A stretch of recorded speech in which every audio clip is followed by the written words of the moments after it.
précipités peut-être que ceux de ce matin. On a eu un peu plus de temps, certaines choses doivent changer. Donc on va reprendre les restitutions des différents ateliers. Et je laisse la parole à Sébastien qui rapporte sur l'atelier les formations complémentaires professionnalisantes. Merci. Donc oui, Sébastien Poulain, je représente aujourd'hui Humanitude et Doctrix. Donc notre atelier 4, les formations complémentaires professionnalisantes, avec donc Thomas, qui était animateur et donc mon rapporteur. D'abord, je souligne, alors ce qui était intéressant, c'était le fait qu'il y ait presque moitié-moitié doctorants, docteurs, et puis administratifs ou gestionnaires des politiques doctorales.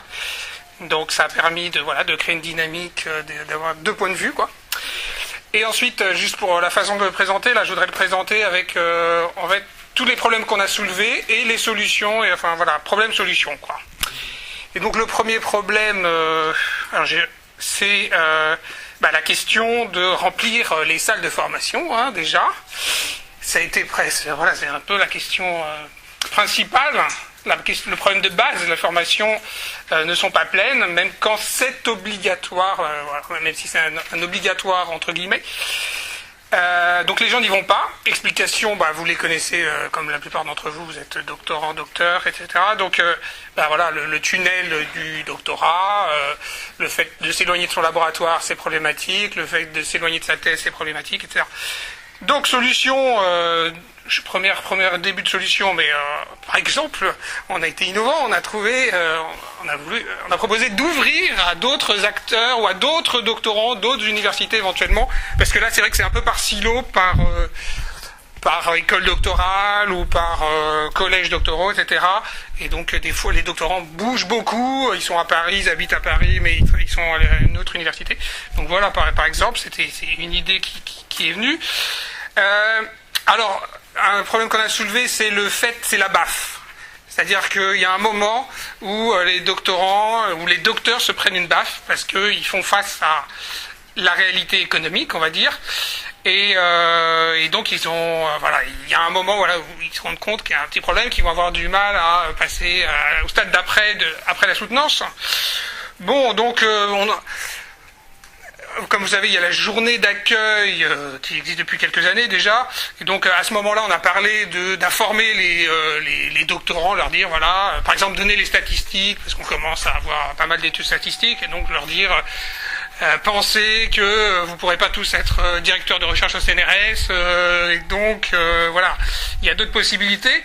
Alors bon, on a dit que c'était un peu anxiogène, un peu stressant, et que éventuellement ça pouvait pas marcher, mais il y a aussi des statistiques intéressantes. C'est par exemple de dire le fait que il y a des gens qui sont heureux en entreprise privée, et notamment d'après des statistiques, ce qu'on a cité, c'est qu'ils sont plus heureux que dans le public parfois. Donc voilà, des choses qui sont plutôt positives. Et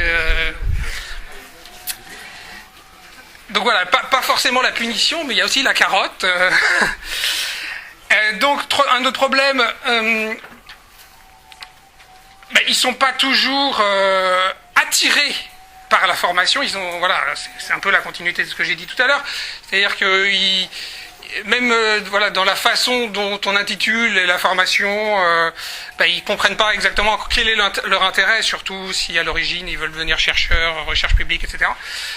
Et donc, ne serait-ce que changer l'intitulé de la formation, ça peut changer beaucoup de choses intellectuellement, cognitivement, et se dire... en tout cas, on a cité un exemple où l'intitulé changeait, et on passait de 5 personnes à 25 personnes dans la salle, avec le même contenu d'information, le même contenu de formation. D'accord ? Donc voilà, donc la communication, c'est-à-dire mieux informer sur ce qui se passe, quel est l'intérêt de ces formations, ça pourrait être un atout. Donc là, il y a le côté un peu marketing doctoral. On avait organisé une journée une fois à Nanterre, ça s'appelait une marketing doctoral ou quelque chose comme ça. Donc voilà, dimension communicationnelle que je ne peux que souligner étant docteur en sciences de l'information et de la communication. Donc voilà, sans non plus aller dans le côté trop commercial, parce que ça fait justement trouver des mots pour dire la même chose, mais de façon plus plus positive pour les doctorants, on va dire. Autre problème, alors un petit déséquilibre entre les formations qui ont un objectif d'aller dans les entreprises privées et les formations qui ont pour objectif de se former à la bibliographie ou des choses comme ça. C'est-à-dire qu'il y a plus de formations très universitaires, on va dire, et pas assez. Il manque donc un problème. Diversifier éventuellement dans ce domaine-là. Ça fait partie des missions statutaires des documentalistes et bibliothécaires, alors que les formations professionnalisantes à l'entreprise ne font pas partie des missions des enseignants-chercheurs, et donc évidemment une question de coût. On a dit juste. Oui, voilà, c'est ça. C'est qu'elles sont là, les bibliothécaires. Elles sont dans l'université. Les bibliothécaires, je pense aux bibliothèques. Inclusif, voilà, bravo, merci. Bien sûr, il n'y a pas que il y a les infirmiers, etc.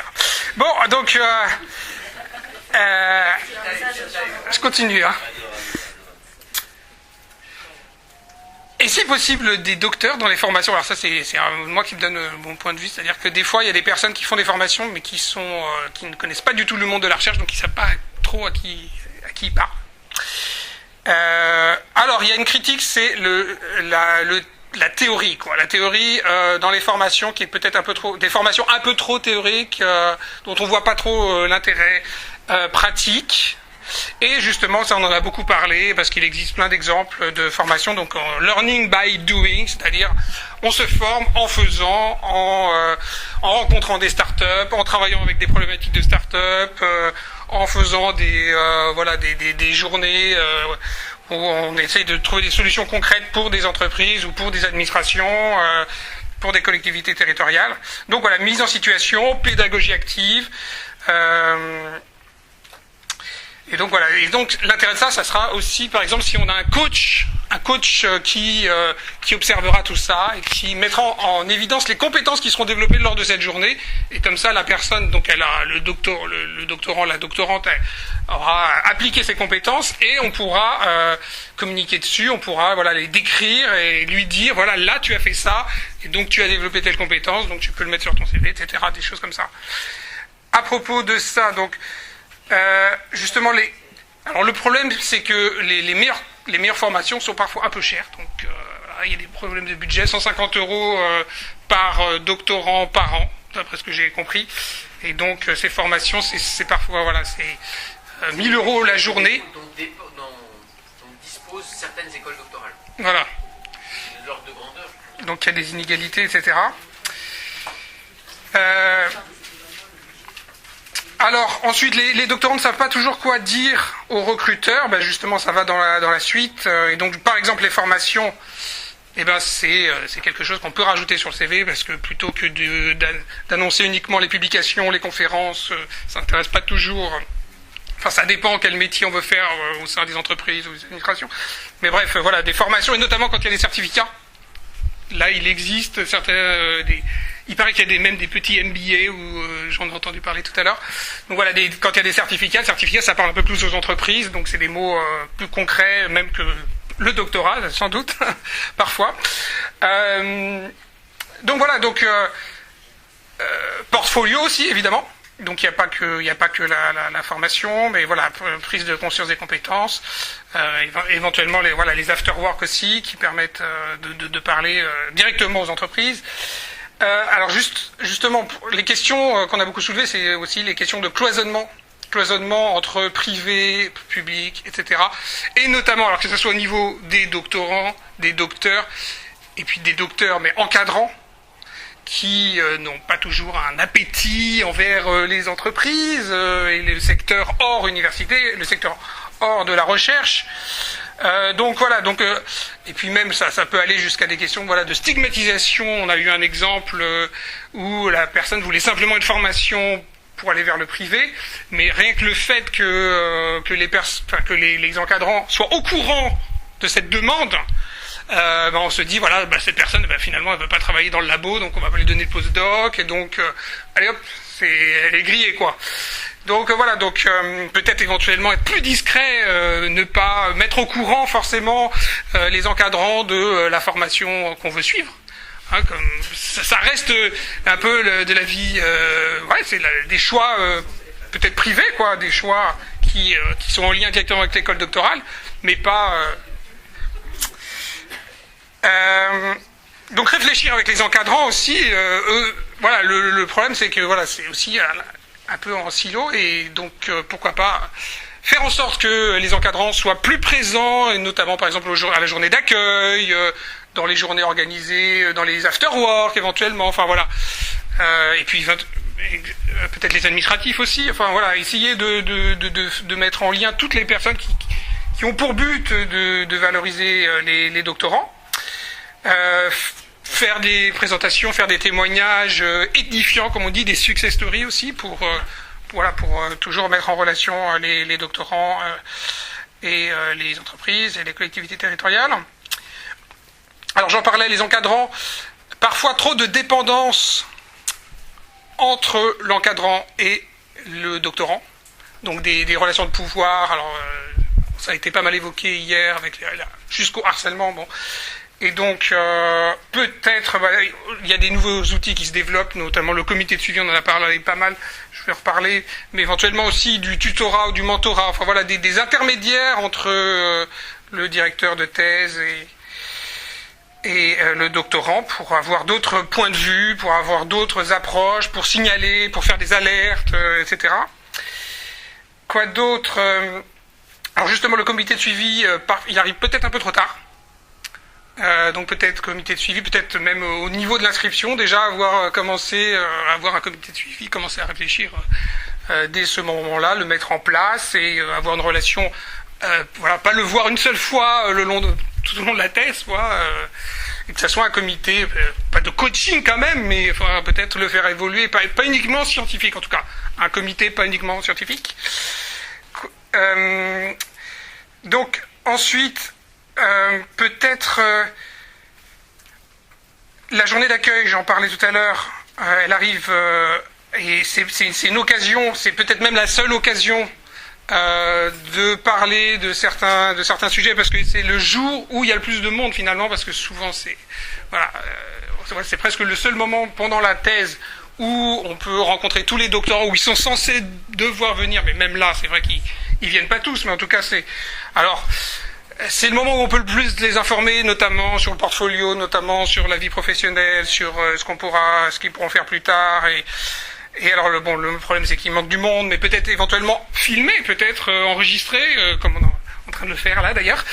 Donc pour laisser des traces pour ceux qui peuvent pas venir, et puis pour les prochaines années, et puis pour les doctorants qui vont cliquer sur l'université, qui vont voir, ah bah oui, c'est ça, une journée d'accueil, ah c'est ça, le métier, enfin, peut-être laisser un peu plus de traces, parce qu'à chaque fois, on découvre la roue, chaque année, voilà. Si les masters, si en licence, on avait déjà des vidéos YouTube sur ce qui se passe, le monde de la thèse, etc., ça serait peut-être positif. Et puis, donc, faire venir éventuellement, faire une journée d'accueil qui est accessible aux doctorants qui sont déjà venus, peut-être les faire revenir, ou ceux qui n'ont pas pu venir en première année, leur donner un accès, voilà, que ça soit pas uniquement pour les doctorants première année, et puis sinon les autres, aucune chance. Faire venir les encadrants à ce moment-là. On s'est posé la question, est-ce que aussi la formation est le seul outil? Mais non, il y a plein d'autres outils, les afterwork, les doctoriales, le portfolio. On a pensé au nouveau chapitre de la thèse aussi, mais qui est un peu cher et qui prend beaucoup de temps, etc., qui avait des défauts, mais en tout cas qui était un bon outil. Encore un dernier problème, c'est le manque de socialisation. Ça, c'est un truc qui me touche beaucoup. Et c'est vrai que les doctorants sont très isolés dans les laboratoires, mais même dans les écoles doctorales qui restent quand même très administratives, ou les formations, etc. Donc un manque pour se rencontrer, pour discuter, pour dialoguer, pour créer du réseau. Hein. C'est ça la différence, à mon avis, entre les écoles doctorales et puis les grandes écoles, ou les écoles, tout simplement. C'est qu'ils vivent ensemble, ils font du baby-foot ensemble, ils vont en stage où ils font et nous on n'a pas trop ça, et donc on est vraiment même dans les laboratoires sciences dures, C'est vrai que, voilà, alors là, il y a d'autres problématiques de concurrence, etc., mais c'est vrai que... Bon, donc voilà, manque de relais. Et est-ce que c'est aux associations de le faire? Pourquoi pas? Mais voilà, en tout cas, dans ce cas-là, il faut qu'elles soient beaucoup plus soutenues, mais... donc voilà, donc plus d'afterwork, plus de comités de suivi, plus de un budget boisson, un budget gâteau.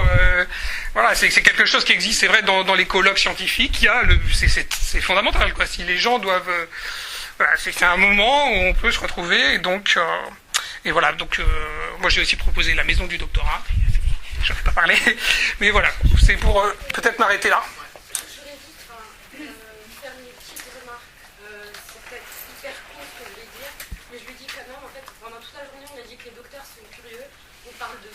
De restrictions budgétaires, je lui ai dit, je trouve que les doctorants ne le font pas assez. Il y a énormément de cours qui sont donnés notamment par des universités françaises et des écoles de commerce. Il y a aussi Harvard qui le fait, Yale, Cambridge, etc. On peut accéder à des cours en ligne qui sont sanctionnés par un diplôme, donc un certificat, on a parlé de certificat, et c'est des formations qui coûtent $50. Et je trouve qu'on ne dit jamais ça aux doctorants. Pas que ce soit complètement vrai, a priori, donc les MOOC auxquels tu fais référence. C'est pas des MOOC, c'est des réels cours avec des professeurs, donc c'est juste que c'est en ligne, mais on a des professeurs qui nous suivent. Donc, moi, je l'avais fait à titre personnel, avec des professeurs qui te suivent, tu as des examens, tu peux poser des questions, interagir avec ces professeurs-là. Donc en fait, c'est des chaires de recherche où tu peux, et ça traite de tous les sujets. Et pour le coup, ça peut toucher l'ensemble de la population des docteurs. Bon, c'est pour ça que je dis, peut-être que je dis une connerie, peut-être que c'est malvenu, j'en sais rien, mais ça existe. Non, ça existe et ça peut aider des gens, tout le monde ne peut pas, toutes les écoles doctorales ne peuvent pas se payer des formations en leur sein, tous les docteurs ne peuvent pas se déplacer, je pense notamment aux docteurs qui sont dans des structures de recherche qui sont très loin de leurs universités, ce qui était mon cas par exemple. Donc moi ça m'a aidé, je ne pouvais pas tout le temps aller à l'UPMC, le CA étant, j'avais un programme très chargé, j'avais aussi PhD Talent à côté, et ça me faisait du bien le soir, quand je rentrais, je pouvais suivre des cours. Et à propos du numérique, on a beaucoup parlé de LinkedIn, donc obliger les doctorants à se mettre sur LinkedIn, et leurs encadrants aussi. Mais aussi, pour avoir une certaine ouverture, et on en a parlé sur l'innovation et les acclimater, peut-être que ce serait intéressant pas de les obliger, mais en tout cas de leur dire voilà, il y a ces formations, si vous n'avez pas les moyens de vous en payer d'autres, il y a ça. Et c'est intéressant, parce que du coup, toute la société le suit. Alors, la problématique, c'est des formations qui vont être disciplinaires, ou ça va être des formations, parce que il y a deux tout, mais est-ce qu'on va arriver, on a évoqué, Sébastien a évoqué le fait que les formations puissent être adaptées aux doctorants et à ce public. Donc là, du coup, ça demande une mise en évidence de ces formations, parce que les plateformes contiennent énormément de choses, peut-être effectivement favoriser la prise de conscience. Là aussi, on a évoqué la question, le fait que les catalogues ne sont pas toujours bien connus des doctorants notamment, et aussi des encadrants. Cette mise à disposition va être, et cette mise en évidence, elle est vraiment nécessaire. On comprend bien son intérêt. Sur ce type de plateforme, là, voilà, il faut. Ouais. Comment tu vois les choses? Comment tu verrais De toute façon, c'est nos confrères, clairement, c'est des chercheurs et des professeurs qui le font. Certainement pas dans les universités même, mais dans d'autres universités. Moi, pour mon cas, j'avais suivi le management de la complexité. On m'avait dit oui, le docteur, ça sait gérer la complexité. J'ai dit ok, super, je vais aller voir ce que Edgar Morin dit. Ok, c'était le level, j'ai dit d'accord, c'est ça la complexité. Et ça m'a beaucoup aidé, parce que du coup, j'ai pu argumenter quand j'ai dû dire un docteur sait gérer la complexité. Ensuite, il y avait l'innovation. Mais il y a Fun en France, c'est la plateforme française. Ouais, moi je suis sur Coursera. Oui, Coursera, c'est la plus connue. J'avais suivi un cours sur le business model. Bien sûr, l'innovation. Pas attendre que le cours apparaisse. J'en avais extrêmement besoin et je l'ai. Non, mais je suis d'accord, j'ai fait psychologie de la négociation sur EDX. Donc, Elisabeth. Alors moi, pour promouvoir les bourses de doctorants de la plateforme Fun, j'ai une catégorie dans mon catalogue de formation doctorale qui dit suggestion de MOOC. Et je leur suggère des MOOC. Et s'ils m'envoient une attestation, donc des MOOC, je leur délivre une attestation de formation. ça c'est une bonne pratique qui est intéressante et pas très. Je donne des attestations même pour l'école doctorat, franchement c'est bien de partager. C'est ce qu'on avait dit à l'atelier, du coup, on bricole déjà tout à droite à gauche des formations. Oui, c'est vrai que là, d'un point de vue institutionnel, peut-être que ce soit connu. Sachant que c'est des universités françaises. Coursera, Fun, DX, il y a plein de choses, il y a plein d'initiatives. Nous, on y va depuis déjà quelques années, parce qu'on fait des choses à droite à gauche, on en a besoin. Que ce soit reconnu, que effectivement, que tous les étudiants soient au courant.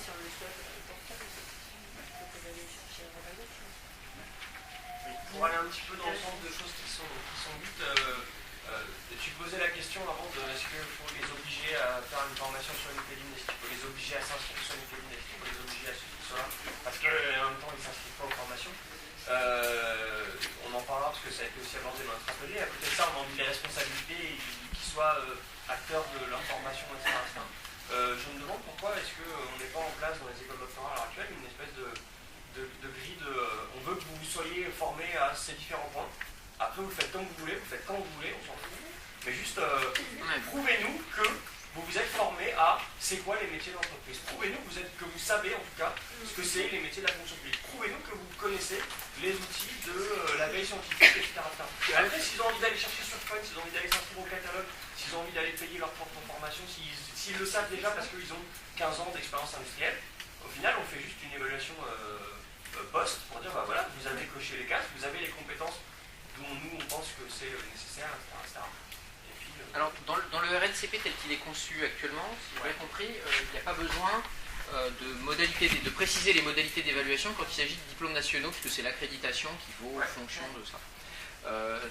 Néanmoins, ça pourrait être intéressant que les doctorants se projettent en utilisant ce référentiel qui est dans le RNCP des différentes compétences attendues à la fin de la thèse, en notant, comme c'est fait d'ailleurs dans la plateforme MyDocPro, qui permet de noter les différents niveaux d'expertise pour telle ou telle compétence. Je pense qu'il y a une réflexion à avoir sur cette appropriation des compétences, de leur présenter ce modèle dès le début de la thèse. On ne l'a pas évoqué lors de l'atelier, mais c'était quelque chose, je l'avais parlé dans d'autres cadres à certains moments, que les doctorants prennent conscience de qu'est-ce qui est attendu d'eux à la fin, donc ils se disent qu'est-ce que je dois faire. C'était les principes des plans de développement personnel. C'est je veux devenir ça, je veux faire tel métier, qu'est-ce qu'il faut que je fasse d'ici là pour y arriver. Là c'est reprendre un peu cette idée, l'exploiter. La question... On a abordé à travers le portfolio, notamment avec cette logique d'accompagnement. Projet pro. Voilà. Mais du coup, là, on va avoir... moi, la seule chose qui m'inquiète, c'est que je ne sais pas si on va arriver à fournir le volume. Là, ça fait partie. En fait, je rejoins Simon. Moi, je me souviens que quand les formations étaient à l'UPLC et que je pouvais y aller, j'y allais. Parce que la formation était là et donc je prenais. Des fois, la formation n'existe pas. Ou on ne peut pas. Donc dans ce cas-là, pour les doctorants qui sont censés être curieux et qui ne le sont pas, peut-être leur dire, voilà, il y a ces outils. Enfin, je sais pas. Alors, on a évoqué la question de l'obligation sur les formations à l'éthique. Un de mes collègues juristes auquel j'ai posé la question, c'est-à-dire, est-ce qu'on peut interdire un doctorant de soutenir parce qu'il n'a pas de suivi de formation à l'éthique? Alors, un doctorant juriste, la réponse qui m'a été faite, c'est qu'un doctorant juriste habile pourrait répondre, j'ai suivi une formation à la rédaction d'un article scientifique, par exemple, et à l'intérieur de cette formation, il y avait la question de l'éthique et de l'intégrité scientifique qui était abordée, et donc j'ai bien suivi, parce que l'obligation est d'offrir ces formations, et que les doctorants reçoivent ça, mais on peut reprendre cette même idée, qu'effectivement, comme tu dis Simon, que les doctorants, d'une certaine manière, arrivent à prouver, à objectiver, le fait qu'ils sont... Alors après, la question c'est que je connais déjà... Alors, le problème c'est qu'ici on est tous d'accord en gros. Et je crains, je connais un petit peu mes collègues, je ne suis pas tout à fait sûr quand on va revenir dans nos sympathiques universités là où nous travaillons demain, et qu'on arrive avec la fleur au fusil en disant tout ça, la réception va être similaire. En particulier, je me souviens de réactions extrêmement violentes à la question de supplément au diplôme, tout ce qui n'est pas... le manuscrit de thèse stricto sensu dans certaines disciplines, c'est vraiment le diable. Donc, on a quand même un travail important à faire sur cette question, notamment, je pense, avec le CNU, pour que cette problématique soit reconnue. Mais là, Thomas, il y a le portfolio. Oui, mais le portfolio, d'accord. L'arrêté de 2016, il nous aide un petit peu, enfin je dis nous, ceux qui souhaitons aller dans ce sens. Voilà, il nous aide un petit peu en ce sens-là quand même, c'est-à-dire qu'il faut voir quel est son contenu, quelle est sa mise en place, c'est assez évasif et il appartient à chacun d'entre nous de se saisir de la question et peut-être qu'on échange là-dessus. Néanmoins, ça existe, c'est écrit dans l'arrêté pour la première fois. Donc pour l'instant, c'est juste une liste des activités, toutes les activités du doctorant pendant sa formation, mais c'est un premier pas, me semble-t-il, par rapport à ça. Et ensuite, en termes d'ouverture, moi, il me semble, par rapport à toutes les situations que je connais, on ne demande pas du tout, on ne valide pas du tout que les formations que nous avons, nous, les uns les autres, dans nos catalogues. Toute formation, enfin, toute activité extérieure au périmètre de celle que nous organisons peut être donc versée au portfolio et reconnue comme faisant partie des activités que le doctorant a fait pendant sa thèse. C'est quand même assez ouvert de ce point de vue-là. Enfin, je ne sais pas si c'était ça l'inquiétude, mais en tout cas... L'inquiétude, c'était pas sur l'ouverture. C'était valider les compétences après. Oui, et puis sur une responsabilisation du doctorant. Oui, ça, je pense que oui, bien sûr. Ils sont vaccinés, il y a un moment où c'est pas à nous de leur dire suis telle formation. Ah oui, mais ça, on en rêve tous. Et sur la validation des compétences, je rejoins ce que dit Thomas, c'est qu'effectivement cette question s'est posée pour le supplément au diplôme, et les encadrants disent mais comment je peux valider une compétence? Qu'est-ce qui m'assure que le doctorant, lorsqu'il a suivi la formation, il n'était pas le nez dans son ordinateur à travailler sur autre chose, et qu'à la sortie, qu'est-ce qu'il a réellement acquis comme compétence à la sortie de cette formation? Donc valider les compétences... sortie des compétences qui sont développées durant la thèse. Voilà. Je me permets, on parle de ça pour les doctorants, mais il y a exactement la même chose plus haut. Je fais des formations pour les encadrants à un endroit où les formations sont obligatoires. Je peux vous garantir que ceux qui n'avaient pas envie de venir, ils viennent, mais ils passent 80% du temps à relire leurs papiers, etc. Et à la fin, ils ont pas rien reçu. Et pourtant, ils ont 40 balais, ils savent ce qu'ils font, ils savent ce qui est bon pour eux. Enfin, c'est plus du tout des étudiants dans leur tête. Voilà, c'est pas un problème de ils sont jeunes, c'est juste un problème d'un moment où il faut les considérer comme responsables. Oui, c'est une discussion très intéressante. Je ne veux pas casser la dynamique, mais on ne va pas refaire l'atelier quand même. Non, vous avez raison. Donc si on peut peut-être faire les synthèses, pardon. Vous avez raison, mais essayez de plus... Désolé pour mon intervention. Merci, non, vous avez raison. Vous avez tout à fait raison, merci de me rappeler à l'ordre. Merci. Donc, je pense qu'on a, on a décrit un certain nombre de pistes qui ont émergé lors de cet atelier. La discussion a permis d'en faire émerger d'autres. On vous fera une synthèse un peu écrite et on soumettra. Donc je propose qu'on passe à la restitution du second atelier sur la situation à l'international. Et donc, c'est moi qui vous voilà. Merci. apporter tout ça.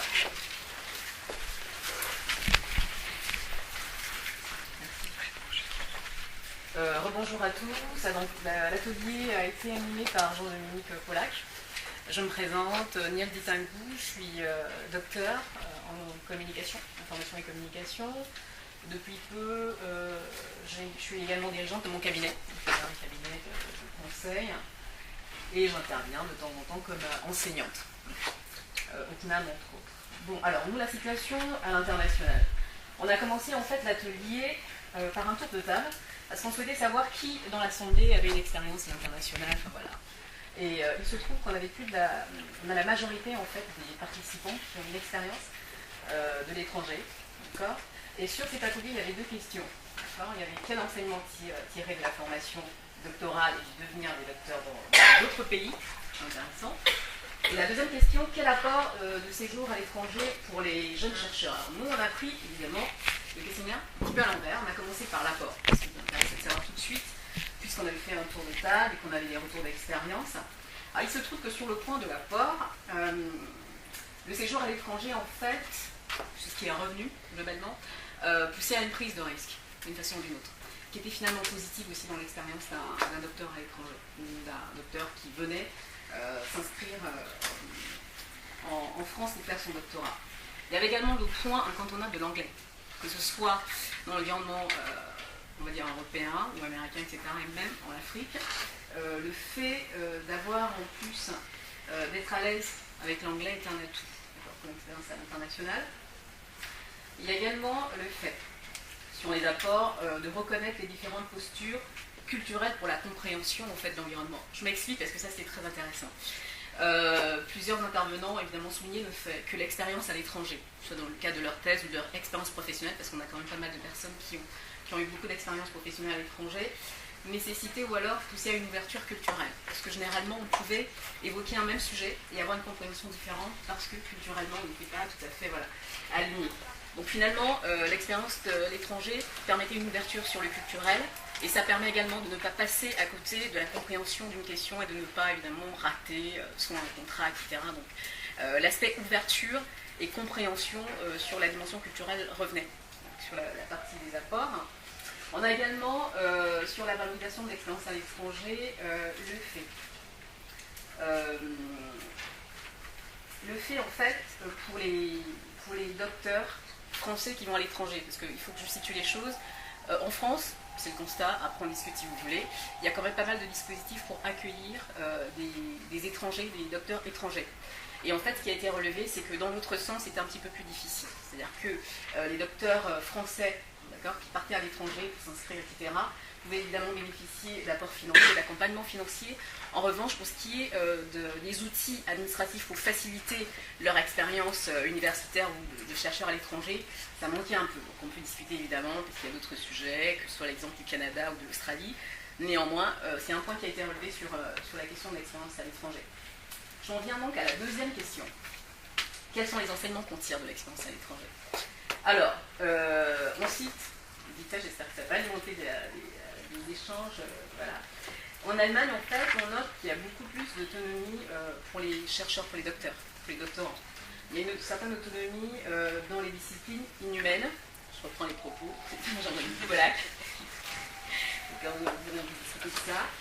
Il y a également en fait la valorisation des césures, d'accord? C'est-à-dire qu'en France, peut-être que ça évolue, que ça change un petit peu. Généralement, les personnes arrivent en thèse juste après le master. D'accord ? Dans certains pays à l'étranger, c'est très commun d'avoir des personnes qui finissent leurs études de master, qui ont une expérience professionnelle, qui prennent le temps et ensuite viennent en thèse. Donc ça, ce n'est pas mal vu, et au contraire, c'est valorisé. Donc ça, c'était ce qu'on retire aussi de l'expérience à l'étranger, parce que c'est en international. Ensuite, il y a l'intégration dans les équipes de recherche pour toutes les sciences humaines. Ça, c'est ce qui revient de l'expérience à l'étranger pour les docteurs. On a plus ou moins conclu, quand je dis conclure, c'est vraiment l'abus de langage, parce qu'on a resté 1h30 ou 2 heures de discussion. Mais alors, on s'est interrogé sur le devenir des chercheurs ou des docteurs à l'étranger. Et il se trouve en fait que de façon plus ou moins connue, en Afrique francophone, on l'a noté aussi très facilement, il y a une facilité à être recruté, que ce soit en entreprise, que ce soit dans le secteur de l'enseignement, ce qui est un petit peu pas problématique, mais on sait très bien, on connaît très bien les chiffres en France. Il y a également un élément, je l'avais dit au début, mais on l'a souligné parce que c'est très important, le fait que la maîtrise de l'anglais demeurait un atout, peu importe en fait l'espace dans lequel on se situait. Donc voilà pour les débouchés sur l'expérience ou la thèse, sur la situation internationale. Évidemment, ce n'est pas exhaustif, on peut discuter, d'accord? Mais voilà, pour faire très synthétique, voilà ce que j'avais à vous rendre. À moins que Jean-Denis Pollack ait envie de compléter un petit peu. Est-ce que vous avez des questions? Oui. Je suis un peu surprise du fait qu'il n'y a aucune dimension d'enrichissement au niveau scientifique dans les... Mais ça ne pas sorti.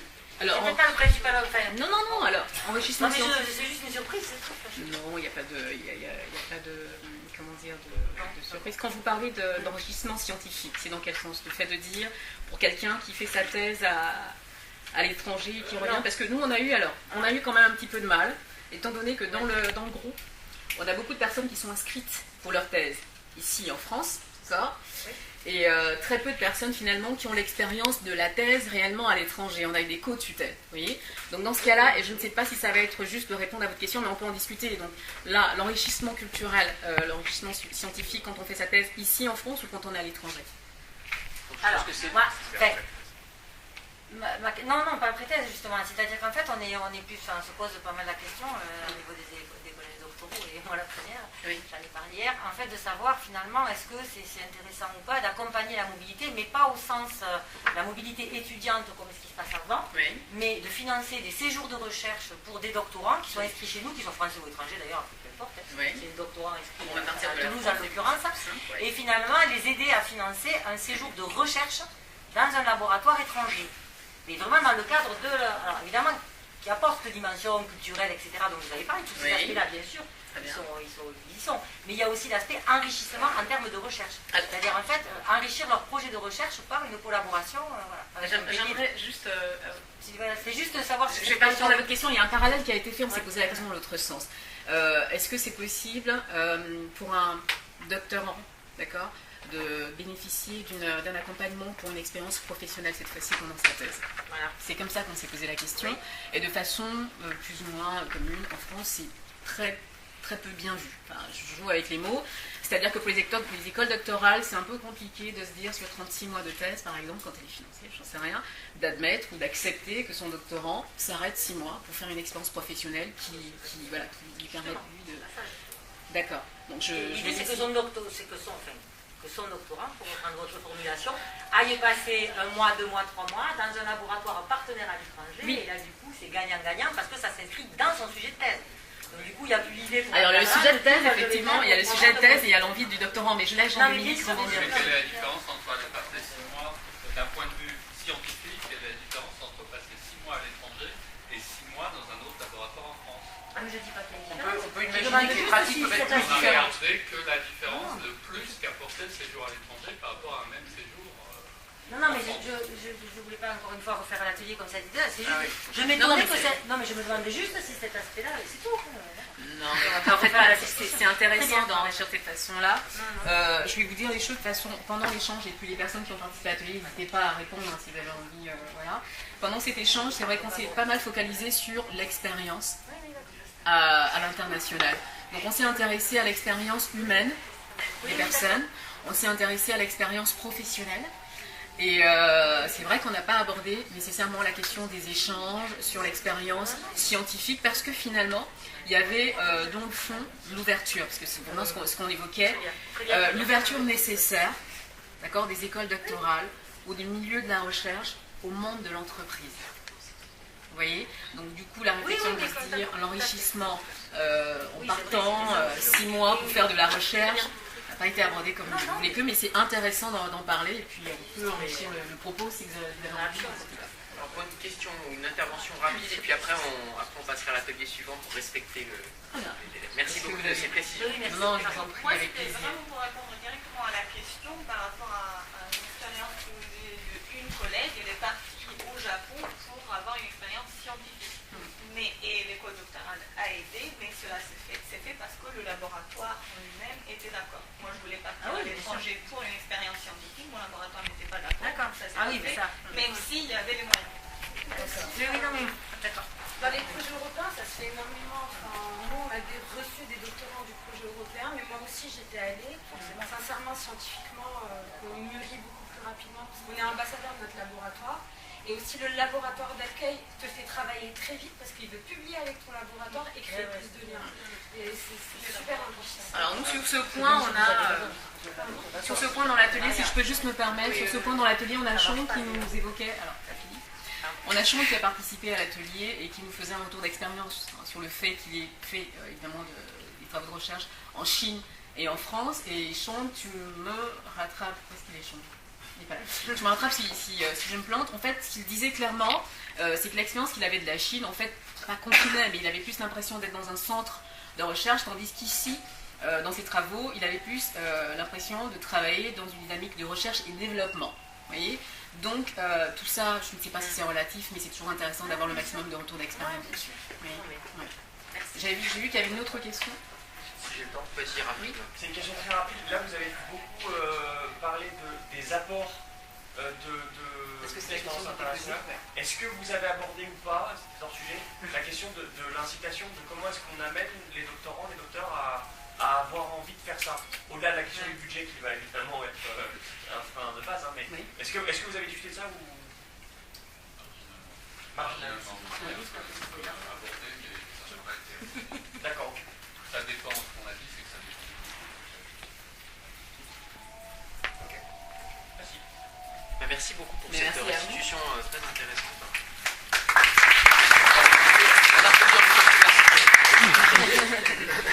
Et on passe au dernier atelier sur l'ouverture des directeurs de thèse et des écoles doctorales au monde économique.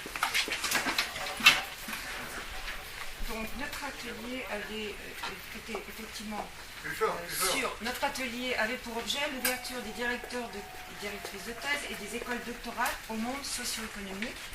Il était animé par Simon Aubé-Thierry, directeur ad hoc Métis. Moi j'ai conçu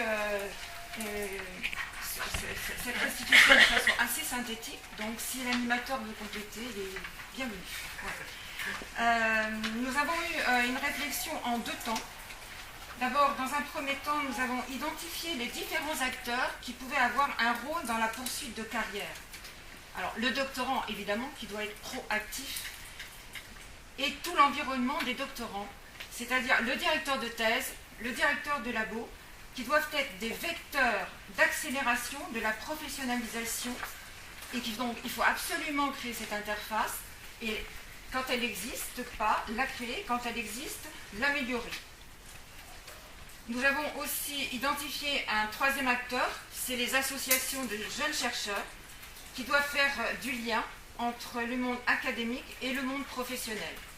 Créer des communautés de doctorants et de docteurs en lien avec les écoles doctorales et en ouvrant à l'international.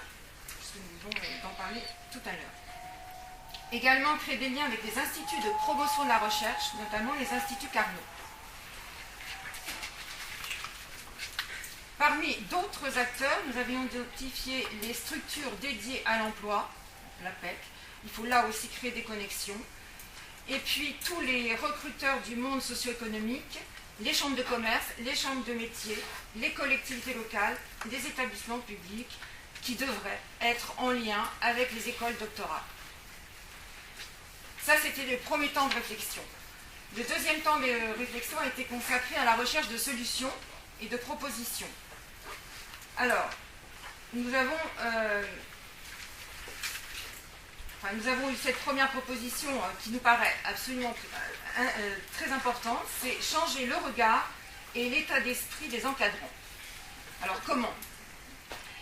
Par des formations d'ouverture à l'entreprise et au monde économique, afin qu'en fait le directeur de thèse ne soit pas uniquement soucieux de multiplier ses publications académiques, mais aussi soit soucieux de créer des liens avec les entreprises. On a envisagé, proposé, de prévoir un cycle de formation à l'entreprise pour l'obtention de la HDR, et voire même peut-être le rendre obligatoire. C'est-à-dire qu'on ne pourrait pas avoir l'HDR si on n'a pas suivi un cycle de formation d'ouverture au monde économique et à l'entrepreneuriat. Ça va peut-être un peu trop loin, je ne sais pas, on en discute. Voilà. Alors on a proposé de poursuivre un outil qui a fait ses preuves et qui marche bien. Et on s'est dit, il faut aller plus loin. C'est la convention CIFRE. Mais comment aller plus loin? Alors déjà, en augmentant le nombre des conventions et surtout en motivant les directeurs de recherche pour qu'ils encadrent des conventions CIFRE et même aller jusqu'à leur donner un intéressement financier. Sur le chiffre d'affaires de l'entreprise. On n'a pas identifié le montant. Mais... Alors, on s'est félicité que dans un avenir proche, le doctorat sera inscrit au registre national des certifications professionnelles, le RNCP. Cette évolution, elle est importante, car en fait, elle va permettre de consolider la reconnaissance de la formation doctorale par le monde économique et entrepreneurial. Notre 4e proposition a été d'améliorer la connexion avec les différents acteurs de carrière sur le plan national et international. Alors, se servir des réseaux sociaux, nous en avons parlé tout à l'heure, mais aussi peut-être être présent dans les salons de l'entrepreneur, les forums du monde économique. On n'a jamais de stand de doctorat. J'en ai pas vu. Ça, c'est dommage. 5e proposition, Bien sûr, là on revient à notre cible aussi, c'est les doctorants. Il faut qu'ils soient proactifs. Comment les inciter? Bien sûr en mettant des dispositifs de formation, on n'arrête pas d'en parler. Alors peut-être vraiment plus obligatoire que ça l'est aujourd'hui. Si l'animateur veut compléter, j'ai dû oublier certainement des choses parce que ça a été très riche. Alors là, j'ai pas mes notes sur moi, de mémoire, je crois qu'on est assez visuel. Simplement, un élément grand fait, c'est qu'il y a eu un grand débat, un long débat sur lequel on n'a pas conclu sur effectivement cette question de obligation, responsabilisation. C'est vrai, on a été partagé. Il y avait vraiment deux écoles. Oui. Il vaut mieux faire des formations obligatoires pour les avoir sous la main, pouvoir leur inculquer des messages importants et espérer qu'ils les écoutent. Et à côté, une autre école qui disait il vaut mieux les responsabiliser, quitte à ce qu'il y en ait certains qui passent à travers les mailles du filet. Et là, on n'a pas les participants n'ont pas tranché là-dessus. Les encadrants, les doctorants. Là, on parle des doctorants. On parle des... Enfin, mais on a eu la même question sur les encadrants, mais le débat, on l'a eu sur les... Parce qu'à un moment, on a eu l'impression que c'était obligatoire pour les encadrants et que ça ne l'était pas pour les doctorants. Alors, on va avoir des difficultés, mais bon, c'est une question. Oui, Jean-Dominique. Non, on s'est posé la question de rendre obligatoire pour l'obtentionnement des... Oui, c'est ça. Oui, mais... J'ai une solution bien plus radicale. Regardez à l'étranger, dans certains pays, il y a un pourcentage d'encadrants qui viennent du monde de l'industrie. Exactement. Ce soit aux États-Unis, en Allemagne, exactement. J'ai une petite réflexion. Il n'y a eu aucune mention au service relations entreprises des universités. De ce que je peux voir, ils sont souvent pouillemesques, il y a très peu de monde. Ils sont dédiés à l'ensemble des niveaux, licence, master, doctorat.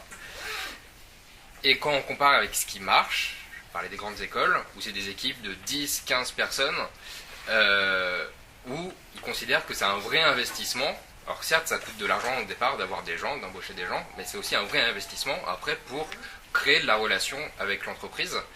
Je vous donne un exemple, je suis diplômé de Centrale Lyon, j'ai été harcelé pendant 6 mois, et ils savent que je suis entrepreneur, pour que je dépose une offre de stage sur leur plateforme. Pendant 6 mois, et je l'ai fait évidemment. Mais voilà, donc ça veut dire et en plus, en l'occurrence, ils externalisent, c'était un cabinet extérieur qui s'occupait d'appeler les gens. Et du coup, voilà, j'ai l'impression qu'aujourd'hui, il manque de moyens dans les services relations entreprises des universités.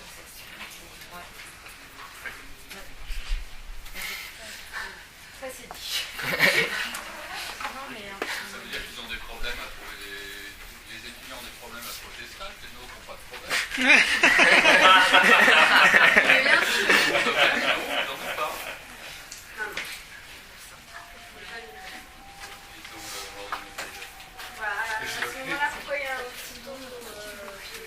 Dans le master d'accessible dont je m'occupe, ils n'ont aucun problème. Oui, mais là on parle du doctorat.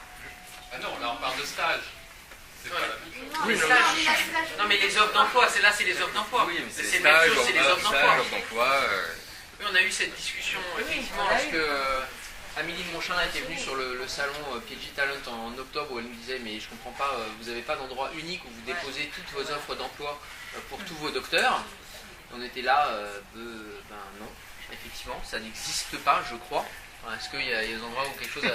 Est-ce que c'est la bonne... Alors la question c'est, est-ce que c'est la bonne solution d'après vous? On entendait que la plupart des recrutements maintenant passaient quand même par LinkedIn. Donc est-ce que c'est vraiment le... Mais je pense qu'en fait dans le discours de Florian, et je pense qu'il faut absolument entendre, c'est que c'est un ancien de Centrale Lyon qui a monté son entreprise, on va l'appeler pendant 6 mois pour qu'il embauche des centrales. C'est ça qu'il faut entendre. C'est-à-dire que demain, les docteurs de l'UPMC qui sont placés dans les entreprises, il faut les appeler et leur dire qu'on a telle population de docteurs qui souhaitent être dans l'entreprise. Et ça, c'est simple, c'est juste à l'inscription. Qu'est-ce que vous voulez faire de votre vie? Vous voulez faire de la recherche? Vous voulez faire de l'entrepreneuriat? Ou peut-être rien. Si ça se trouve, on est parti. L'entreprise qui a embauché le plus de docteurs à l'UPMC, c'est Michelin, c'est 8 doctorants au maximum par an. Oui, mais il n'y a pas que Michelin. Nous, on a... C'est des problèmes. Oui, mais Jean-Dominique, aujourd'hui, on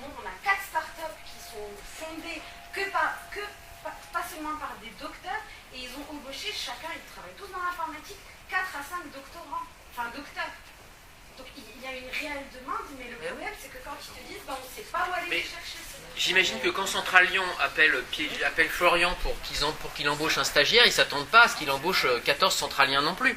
Donc, faut espérer, hein, sinon ils n'ont pas bien compris la cible. Mais ils ont mis les moyens pour avoir des gens au téléphone et qui exactement. appellent Non, mais la question c'est que même pour un stagiaire, ils trouvent que ça vaut le coup. Donc c'est peut-être cette problématique qui... Voilà, qui le cocher nous attend. Voilà. Bon, merci. Merci beaucoup. Je pense que on va en... Oui, alors il y a Amandine, si tu veux. Sur cette notion de relation entreprise, en fait, moi, ma sensation, c'est que même quand elles existent et elles sont structurées au sein des universités, elles n'atteignent pas les personnes qui s'occupent des doctorants. C'est souvent cloisonné. Il y a la direction de la relation entreprise et le collège doctoral ou autre.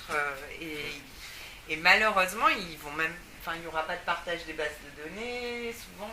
Oui, il n'y aura pas de suggestion que les services en charge, en lien avec les entreprises, fassent remonter cette proposition d'embaucher les docteurs, effectivement. Ça, c'est probablement ou sensibilise les entreprises, ou s'enquiert de leurs besoins, ou etc., vis-à-vis des populations de diplômés. Parce qu'on voit bien que une partie des missions de ces services de valorisation, c'est de valoriser le travail des équipes de recherche.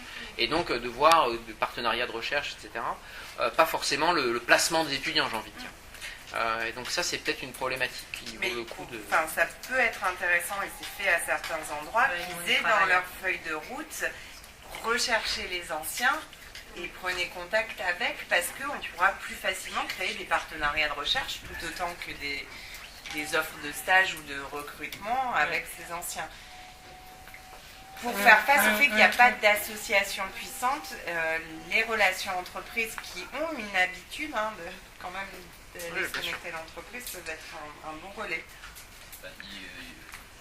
Pour le territoire que je connais, parce que moi je suis une SAD, donc on est là pour justement les aider. Ils sont souvent sous-staffés, donc déjà rien que gérer les partenariats, c'est déjà compliqué. Il suffirait de poser la question à quelques chercheurs. Ils sont déjà sous-staffés, donc en plus de leur ajouter des missions, ils sont déjà censés aller vers les entreprises, mais ils n'ont pas le temps de le faire. C'est pour ça que d'ailleurs... Il y a Job Teaser qui vend une plateforme à toutes les écoles d'ingénieurs et de commerce. Il y a une remise de diplôme une fois par an pour tous les doctorants de toute la France. On les invite, on invite les anciens qui veulent bien venir et tu leur dis, là on a mis un alumni de Job Teaser, inscrivez-vous. Et là c'est pas au niveau de la direction relations entreprises, ça c'est au niveau de l'établissement que ça se suffit. Il peut y avoir des liens, moi je pense. Pardon, parce que je pense. Oui. Alors il y avait là.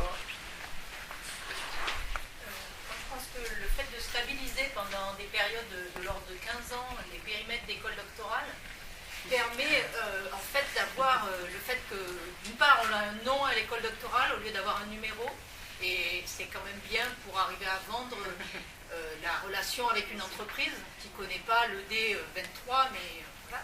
Donc je crois que fondamentalement qu'il faut arrêter ces numéros et qu'on appelle les écoles doctorales par un nom.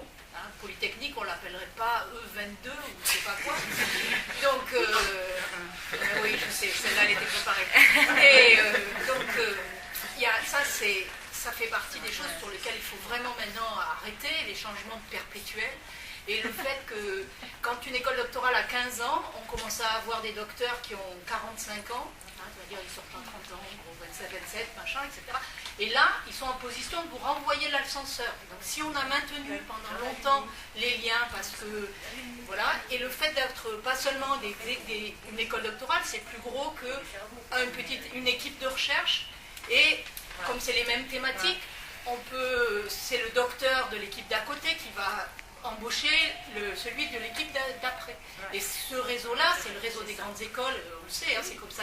Mais il faut stabiliser les périmètres dans des disciplines à peu près, et que ça reste là pendant minimum 15 ans. Sinon, on perd notre temps. Enfin, ça, c'est mon avis. Oui. Et on arrête les numéros. Pour les numéros, je ne sais pas si c'est... Mais la stabilisation du périmètre, en tout cas... Oui, mais même, c'est dans un diplôme, on ne vend pas du fait qu'on est sorti de l'école doctorale. On met plus, je crois. Mais... À s'inscrire, on dit oui, on est d'école doctorale physique et chimie des matériaux, là on tape sur la main, non, le numéro, alors ED 397. Pour continuer un peu sur cette idée-là, pour continuer un peu sur cette idée-là, et puis pour répondre aussi à la question de Florian, bon, on a un statut un peu particulier à l'Institut Pasteur, mais le positionnement qu'on a pris, c'est d'anticiper. C'est de savoir effectivement comment on peut préparer finalement ce que nous on a appelé des passerelles, et être capable de construire ce réseau d'entreprises avant finalement d'en avoir besoin.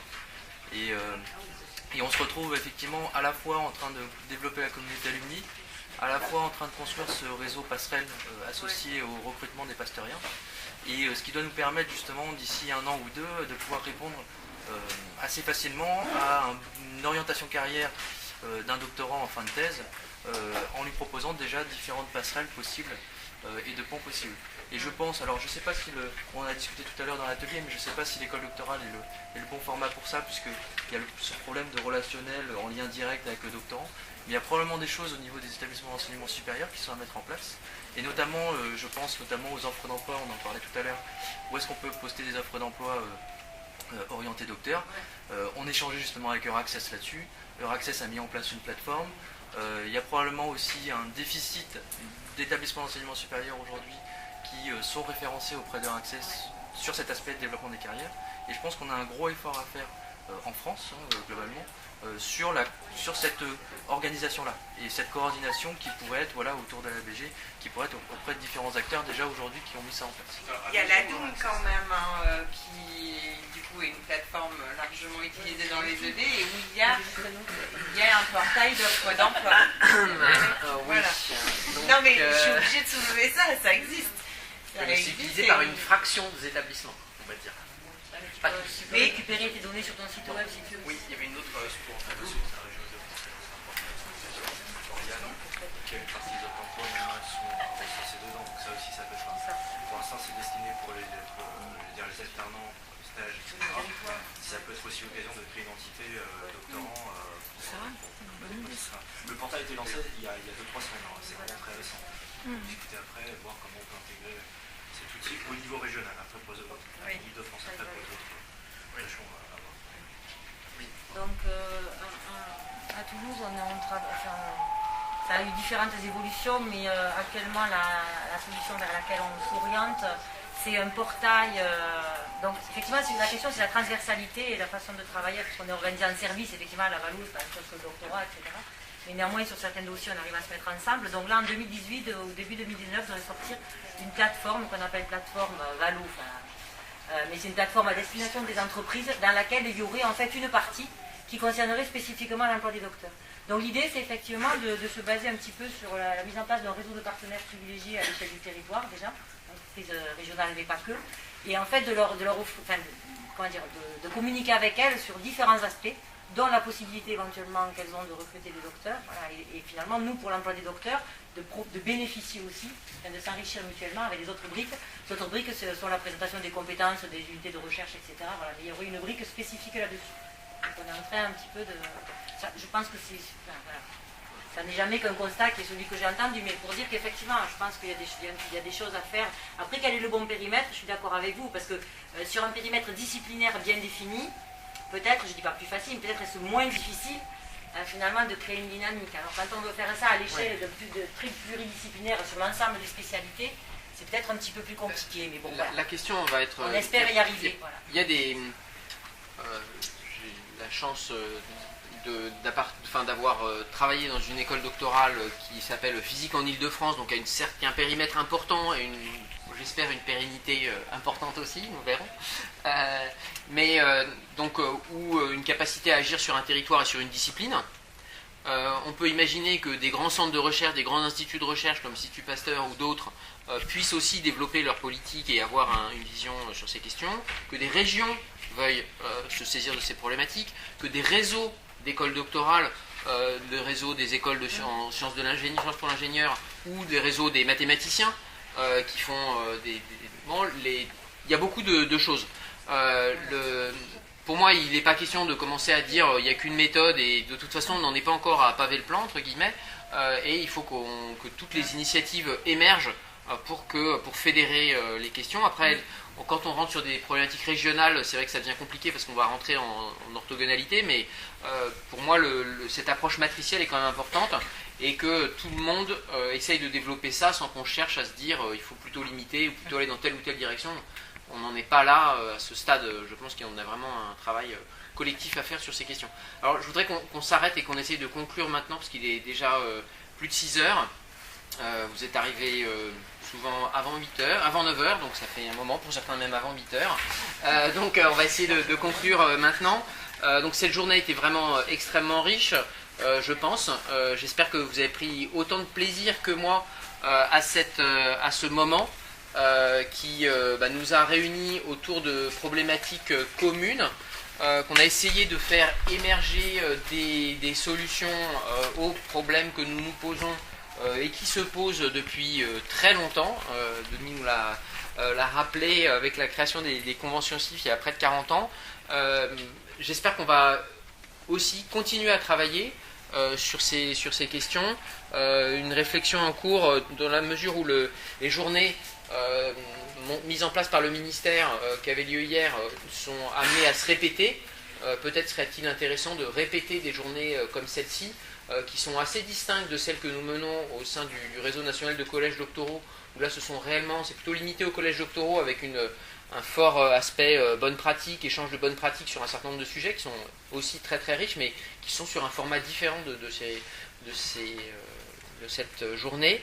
Je voudrais vraiment remercier les représentants des entreprises du monde socio-économique, des doctorantes et des doctorants qui ont passé la journée aussi avec nous, bien sûr les collèges doctoraux qui ont bien voulu se joindre à nous, et encore remercier le WAI Massy-Saclay,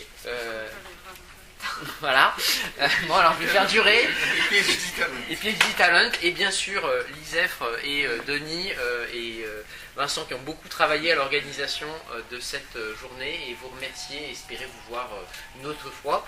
Et on va essayer de produire un petit document qu'on diffusera et qu'on vous engagera à diffuser dans tous les réseaux que vous pouvez connaître ou animer dans vos établissements, à l'extérieur, etc. et vous en servir largement. Je vais quand même dire un mot pour terminer. D'abord, vous remercier. Et puis ensuite, nous avons eu une petite discussion vendredi dernier avec Dounia, qui a en tête qu'il serait bien d'écrire des articles sur les différentes thématiques qui ont été abordées dans différentes revues, et de commencer à faire un petit peu de bruit de façon à pouvoir aboutir à des résultats. Et j'avoue que ça me plaît. Et que voilà, il faut qu'on structure un petit peu le suivi de cette journée, comme le disait Thomas. Et on vous dira un petit peu ce qu'on vous propose, quoi. En fait, l'idée c'était surtout de pouvoir faire un message qui est assez démocratisé, on va dire, non pas parler du doctorat et des problématiques du doctorat, mais à la lumière de tout ce qui a été dit aujourd'hui, c'est plutôt de parler des opportunités de création de liens et des opportunités pour le monde socio-économique de se rapprocher du doctorat, et c'est plutôt leur donner envie au lieu de leur parler de nos problèmes. Voilà. Alors, pour information, le HCERS réfléchit à mettre en place des séries d'articles aussi sur le doctorat. Donc c'est peut-être on pourra peut-être faire des choses en lien avec ça, parce que là aussi il y a une certaine volonté politique d'arriver à faire ça, et un portage qui peut être important. Pourquoi le HCERS s'empare de ce ministère? Parce que c'est sympa. C'est la loi. Parce que c'est dans la loi. Ils sont 2 ou 3. Voilà. Mais je pense que on voit aujourd'hui dans plusieurs entreprises, et Amandine pourra en témoigner, que les entreprises commencent énormément à s'intéresser aux thèses, aux profils de docteurs, etc. Mais ça montre que très peu connaissent au final. Et quand on les entend parler, alors un docteur, ils appellent ça un doctorant ils ne savent même pas ce que c'est, qu'est-ce qu'une thèse, en combien d'années, ils ne savent pas grand-chose. Et peut-être essayer d'apporter en fait un discours très simple au final, mais lisible de tous, pourra justement, s'allier à notre cause. J'ai une question peut-être très naïve, hein, mais est-ce qu'il existe au niveau français un réseau des DRH? Oui, bien sûr. L'association nationale des DRH. J'étais un DRH universitaire, mais DRH tout le monde. Oui, bien sûr. Auprès d'instances comme ça qu'il faut communiquer et dire non mais oh, on veut vous présenter. Tu crois pas qu'est-ce qu'on fait? Évidemment qu'on les a contactés. Encore faut-il qu'ils réagissent. C'est Gérard Vaux qui m'a donné le bon contact. Le bon contact a diffusé à l'Association nationale des DRH Essonne en leur disant cette journée se tiendra au Y, etc. Venez. Hein. Et puis voilà, il n'y a eu aucune réaction, mais t'inquiète pas, on va s'en occuper. Un peu de patience. Complément là-dessus. En fait, cette journée, elle n'était pas pensée pour des DRH. Moi, j'en ai appris beaucoup parce que Denis tenait à ce qu'on en est. Ils ne savaient pas quel outil concret ils allaient en tirer. Je pense que si on veut les faire venir, il faut partir des besoins des entreprises pour montrer comment les docteurs peuvent réellement... Encore il fallu qu'elles soient là pour les exprimer. Voilà, mais donc ça c'est un travail de préparation, je pense.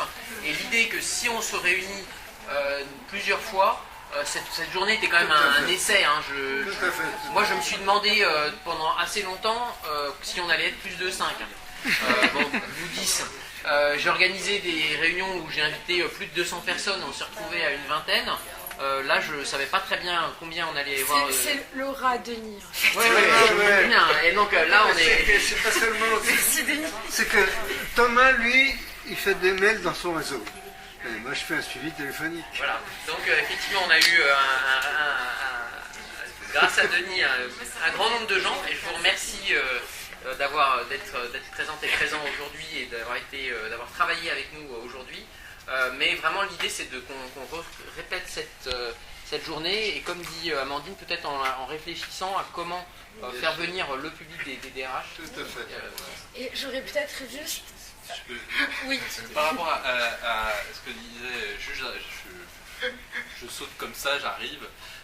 Juste en rebondissant à ce que vous venez, c'est que vous avez une solution, c'est la plateforme de PHJTF où les docteurs peuvent s'inscrire, et ça c'est quelque chose de très précieux parce que les entreprises ont besoin d'excellence et elles ont besoin d'avoir des contacts d'excellence. C'est ce que vous portez en vous, et en vous inscrivant, en étant dans cette plateforme, forcément vous fédérez une communauté qui permet d'être intéressante pour les entreprises. Et ça, juste, je le dis de façon très claire, puisque BNP Paribas a récemment ouvert des recrutements au niveau des docteurs, et ça a été fait en 2018, spécialement dans des thèmes comme tout ce qui est intelligence artificielle. Et c'est vrai que des intermédiaires qui permettent justement de faire des ponts avec des excellences qui sont dans ces domaines justement que vous avez, que vous connaissez, ça c'est un outil précieux pour les entreprises. Voilà. Là, je prenais juste la casquette et je ferme la parenthèse. Merci beaucoup. Oui, enfin, donc du coup, je ressaute dans l'autre sens. Moi, j'avais peut-être... Merci, Franck. Mais en fait, moi, ce que je voulais dire, c'est que... donc on a eu hier la journée du doctorat, on a eu aussi cette journée qui a été extrêmement dynamique, et on peut voir, en fait, on entend souvent que c'est toujours les mêmes personnes, mais il faut qu'il y ait du monde qui porte un message. Et souvent on se dit, en fait, pourquoi est-ce qu'on fait ça? Pourquoi est-ce qu'on veut ouvrir au final le doctorat au monde socio-économique? Et on nous rabâche souvent ça pendant notre doctorat, et moi je veux juste en fait faire remarquer le jour de notre remise de diplôme. Ce jour-là, on nous dit en fait, vous avez beaucoup de connaissances, vous êtes l'élite, on vous a formé, on a mis beaucoup d'argent pour votre mindset, et vous devez vous ouvrir au monde parce que c'est un grand pouvoir, donc beaucoup de responsabilités. Et je pense sincèrement qu'il serait peut-être nécessaire que, oui, je sais qu'on le fait, mais c'est pas aussi impressionnant au final.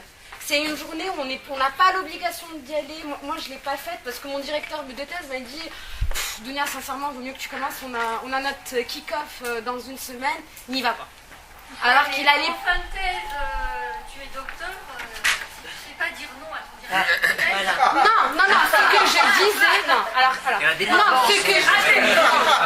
Non, ce que je disais, ce que je disais, c'est que cette cérémonie de remise de diplôme, il faut peut-être faire la même quand on commence notre doctorat et expliquer aux gens. Oui, mais c'est pas aussi officiel. On les encense pas dans. On leur dit, moi je me souviens quand j'ai commencé ma thèse, on m'a dit attention, tu vas faire une dépression, tu vas prendre 10 kilos, je vais me barrer. C'est ce que j'ai dit, il faut arrêter le discours. Je vous propose qu'on continue cette discussion autour. C'est pas du champagne, c'est du mousseux. Une question là, quand même. C'est pas une question, c'est pour rebondir sur ce que tous les Thomas ont fait de se réunir. Pour ceux qui n'étaient pas là hier, sachez qu'il y a plusieurs autres événements qui peuvent vous intéresser, qui sont dans la même logique. Le 6 juillet à Toulouse, en satellite de l'Euroscience Open Forum, dont Hélène pourra nous reparler, il y a la journée de la communauté française des docteurs qui est organisée autour de la thématique de la mobilité géographique et sectorielle des docteurs. Donc c'est des tables rondes et des ateliers de travail sur ces thématiques-là. Les 28 et 29 novembre à Lyon, il y a le workshop sur l'encadrement doctoral qui est organisé vraiment sur la même logique que ce qu'on a fait cet après-midi, c'est-à-dire on identifie des problématiques et des vrais enjeux et on ressort avec des outils concrets, des recommandations concrètes et réalistes. Voilà. Et il y a le 5 octobre 2018 le piège du terrain de KFR où il y aura à peu près 400 docteurs recrutés le jour J. Dites-moi. Alors j'ai juste autre chose, Simon Thierry ne l'a pas dit, il y a l'ANDES qui est l'association nationale des docteurs qui n'a pas voulu venir. Qui n'a pas voulu venir. Cela dit, on est presque tous docteurs ici et l'ANDES fête ses 50 ans. Donc on le fait en grand et on fait tout ça. Je suis très ému. Qu'ils aient voulu.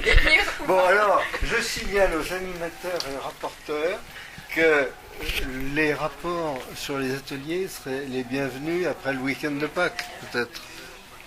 Oui, par exemple. Comme ça, vous aurez tout le week-end de Pâques pour le rédiger. Parce qu'il faudrait qu'on prépare effectivement un petit... mais il ne faut pas tarder, il faut traiter ça quand c'est chaud.